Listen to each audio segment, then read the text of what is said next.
जी तो रहे हैं, मालूम है भी कि नहीं है। क्योंकि कई लोग आज के पाश्चात्य जीवन संस्कृति में प्राचीन ग्रंथों को इतना भूल गए हैं कि आज राम की पत्नी का नाम भी मालूम नहीं है। तो पता होना चाहिए। कितने लोगों को नहीं पता राम की पत्नी का नाम क्या है? सबको पता है? हाथ ऊपर कीजिए, किसको किसको पता है? पक्का ना? कोई बात नहीं। देखिए, फिर भी कुछ लोग ऐसे हैं जिनको अभी तक पता नहीं है। तो राम की पत्नी का नाम खड़े बोलो। सीता। ताली बजाइए। ये प्रश्न इसलिए और भी मैं किया, आप लोगों को लगता है कि इतना सिंपल सा प्रश्न पूछ रहे हैं, ये तो एकदम इजी है। लेकिन कभी कभी एकदम इजी चीज को भी हम लोग नहीं जानते। कुंभकर्ण की पत्नी का नाम क्या था?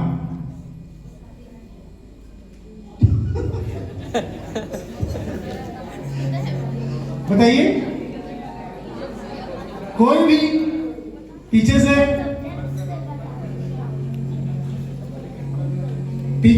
सीनियर्स।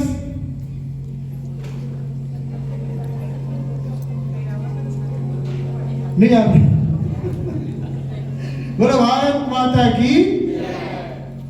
कुंभकर्ण की पत्नी का नाम था निद्रावती।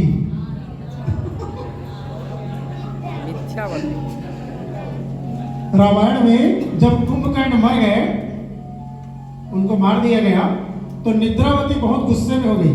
मेरे पति को किसने मारा? मैं उसको श्राप दूंगी। वो युद्ध स्थल में आ गए। कौन है जो मेरे पति को मारा? तो राम बड़े सहज हृदय निद्रावती के पास गए।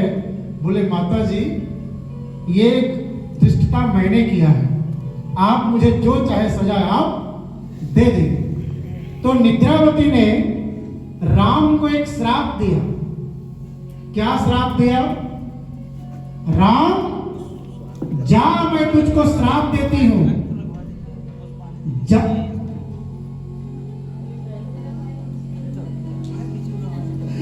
जा मैं तुझको श्राप दे। ध्यान से सुनना, बड़े इंपॉर्टेंट चीज है एकदम। जा राम, मैं तुझको श्राप देती हूं, जहां पर भी तेरा भजन होगा मैं वहां आऊंगी, और जो तेरा भजन सुन रहे होंगे उनको क्या करूंगी? सुला दूंगी। क्योंकि उसका नाम क्या था? निद्रावती नाम था। तो उसने बोला कि जो भी तेरी भजन में आएगा मैं उसको सुला दूंगी। और हम कहां आए हैं? भगवान राम का ही काम करने आए हैं। क्यों करने आए हैं भगवान राम का काम?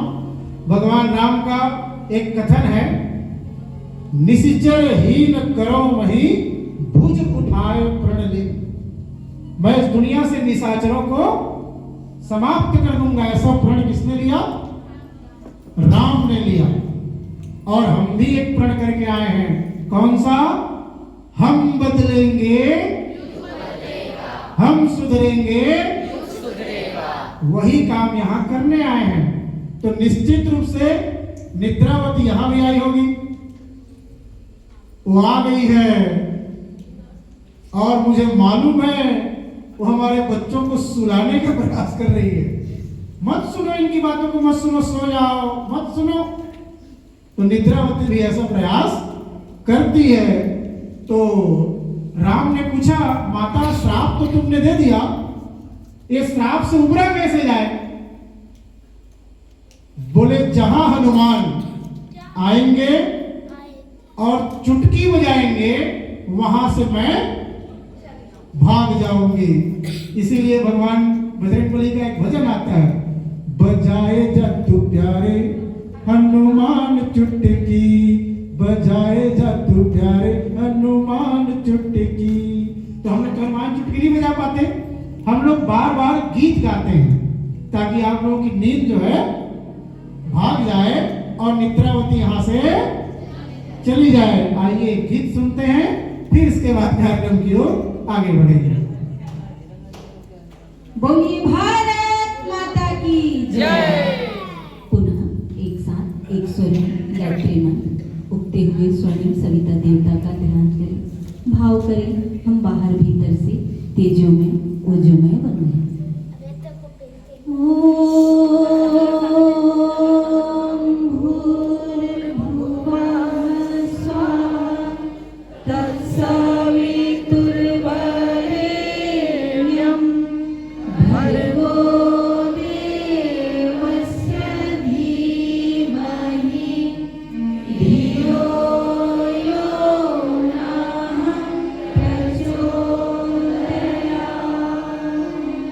दोनों हथेलियों का परस्पर घर्षण करें, आंखों को सीखें और सामान्य अवस्था में।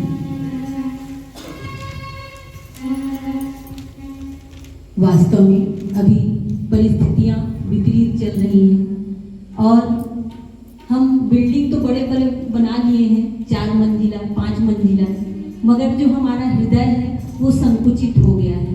पहले के समय में देखिए छोटा सा घर रहता था, 2 कमरे का घर रहता था और अगर 10 मेहमान भी आ जाए तो कैसे भी करके उनको एडजस्ट कर लेते थे। मगर अभी के समय में हमारे बच्चे कंफर्टेबल नहीं रह पाते हैं मेहमानों के साथ में। एक मेहमान अगर आ गया तो हमारे बच्चे परेशान हो जाते हैं, अरे बाप रे अब तो हमारी कक्षा लगने वाली है। और पहले के समय में एक ही हॉल होता था, एक टीवी होता था और उसमें हम लोग बड़े मजे से रामायण महाभारत देखते थे। मगर आज के बच्चे एडजस्ट कर पाते हैं क्या? नहीं कर पाते, क्योंकि उनको वो सिखाया ही नहीं गया। घर तो बड़ा बन गया है, बेटे के लिए एक कमरा, बेटी के लिए एक कमरा और मेहमानों के लिए एक कमरा, साथ बैठने की फुर्सत ही नहीं। तो वास्तव में हमारे बीच में, परिवार के सदस्यों के बीच में ये जो सतत निरंतर दूरियां बन रही हैं, हम लोग एक दूसरे से दूर हो रहे हैं। अभी दादा दादी की कहानियां नहीं है हमारे जीवन में। पहले के समय में हम लोग खूब कहानी सुनते थे, नाना नानी से, दादा दादी से। और अभी कोई कहानी सुनाने वाला है क्या? अभी कौन कहानी सुनाता है? मोबाइल कहानी सुनाता है। अभी हम मोबाइल का इंतजार करते हैं, मोबाइल कोई कहानी सुना दे तो हम सो जाए। तो ऐसा कुछ करें, ऐसा कुछ प्रयास करें। और यही प्रयास है, ये शिविर यहाँ से जाने के बाद में आप लोगों को वॉच किया जाएगा, आप लोगों की निगरानी होगी, आप लोगों के एक एक हरकत को नोटिस किया जाएगा। आप यहाँ से जैसे ही जाओगे उसके बाद में अगर आप थोड़े से बातों में गुस्सा हो जाते हैं तो तुरंत बोलेंगे, यही सिखाए ना तुम्हारे आचार्य जी लोग। इसलिए अब आप लोग बिल्कुल अलर्ट हो जाओ। यहाँ से जाने के बाद आपसे ऐसा कोई कार्य ना हो, ऐसा कोई कृत्य ना हो कि बदनामी हमको सुननी पड़े, क्योंकि हम तो 4 ही दिन के लिए आए हैं भाई, ठीक है ना। तो यहाँ से कुछ सीख के जाए, यहाँ से कुछ लेके जाए। भारत माँ के पूतों का इतिहास निराला है, उनके आचरणों ने जग में नाम उछाला है। तुम पश्चिम की चकाचौंध में भटक नहीं जाना, अरे देव संस्कृति का सूरज उगने वाला है, उगने वाला है। वास्तव में अभी आधुनिकता की दौड़ में हम इतने अंधे हो गए हैं, इतने आधुनिक हो गए हैं कि हम अपने संस्कृति को पीछे रख के छोड़ दिए हैं। हमको क्या मतलब। तो चलिए इसी गीत को हम सभी मिलकर गाते हैं। ओ सपूतो भारत की तकदीर जगा दो, तकदीर जगा दो। हम ऋषियों की संतान है, दुनिया को दिखा दो। हम ऋषियों की संतान है, दुनिया को दिखा दो। ओ सपूतो, सपूतो,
महत्वपूर्ण विषय